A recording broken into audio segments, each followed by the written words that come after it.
Redditors who have tried to hide on your cruise when it ended so that you could stay on the ship for the next round. How did that go? Very specific target audience. I don't know if this counts, but my dad got locked in a toilet cubicle on a ferry to France and it took several people to find him. The toilet was right out of the way and you couldn't hear him yelling even right outside in the corridor because the doors were so massive. I guess he could have gone immediately back to England? Could have become a ship toilet hermit. Used to be in the USCG. We had this happen a few times in Miami. They were all escorted off the ship.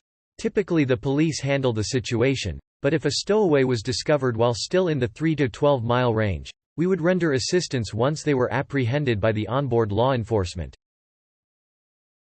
Been doing this for a couple of years now. They slapped a name tag on me and now I work here. Late to the party, but I can chime in and further add proof if needed. I worked for Carnival for 5 years, specifically in debarkation. Additionally, I worked for Disney Cruise Line and Princess Cruise Line. Here's what happens. We give you a card upon check-in and that card is scanned the minute you step on board. Additionally, it is scanned when you leave the ship for either complete debarkation or excursions. At the end of your cruise, debarkation starts around 7 a.m. Come 10 a.m. we receive a list of people who have not yet had their card scanned. It's impossible to get off the boat without getting your card scanned, unless you jump into the water, haha. Then a manhunt begins to get you guys off the ship so we can put a new 2200-2600 people on it. We do not start boarding new passengers until every card from the previous voyage has been scanned. In my experience, nobody ever waits and tries to hide. If you do take a cruise, book a flight that's a little bit later in the morning and go with the latest checkout time you can. So many people aim for debarking around 7 o'clock to 9 a.m. Literally over 1,700 people will be waiting in lines that'll take well over an hour to get out of. Instead of waiting in line for the hour, stay on board and eat some breakfast, take some last-minute photos, and then when your time comes just leave, go through customs, and be on your merry way. I'm the one-stop Redditor for all cruising tips, haha. Edit. I'm starting my commute to work but I'll be sure to answer all questions when I get there. Smiley face. Edit 2. Alright, I'm back, time to answer these questions. Edit 3. I'll still answer questions if you PM me. Also thanks for all of the kind words and gold and silver, it's been a fun thread. Boarded for a trip from Southampton to Queenstown. Stayed on to get to New York. All was good until we hit a damn iceberg.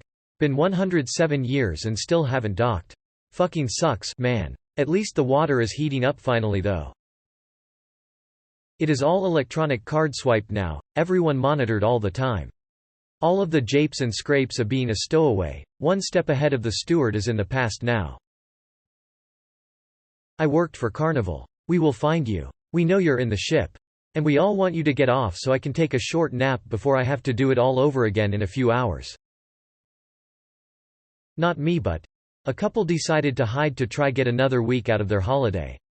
This was while we were halfway through our holiday, so we heard it all. Dozens of announcements calling for them or anyone who's seen them were made throughout the day. Their rooms were searched and everything they owned in that room was seized, apparently.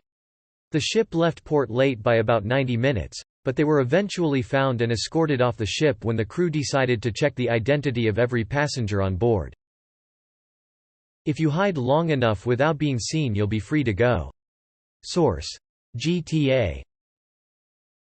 I know you're planning something op. I can neither confirm nor deny these allegations. You may enjoy a listen to the Stowaway episode of the podcast Criminal. It's not someone who just didn't leave, but someone who plotted to go on a cruise without paying.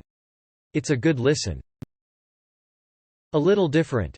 I was going through a really hard bout with depression in 2012 and really had nothing going on in life besides an overnight job at a gym. My parents decided to do a family cruise in March as our Christmas present. I was actually planning on saying goodbye to my family at the end of the trip and just getting off at the last island and not getting back on. Then I found out the cruise company would alert local authorities that I didn't get back on. I wanted to just island skip for a while instead of backpacking through Europe to do some thinking and adventuring. I didn't want to end up in some shitty Caribbean jail.